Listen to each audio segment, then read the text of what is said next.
Most of the time it's postmenopausal. Postmenopausal? Yeah, postmenopausal. Okay. Or perimenopausal. Actually, there are some women that... You see, the problem is this. After the menopause, there are some women that experience a lot of hot flashes and discomfort and sweating, and they cannot sleep, and they go through episodes of that, a significant deterioration of the lifestyle. So, and sometimes even before the menopause.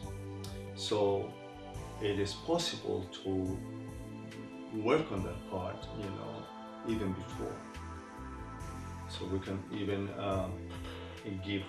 provide hormones in keeping the menstrual periods. There are some women that think that, menstruating, they will keep them young, which is, in a way, yes, but I can keep a person young, even years after the menopause.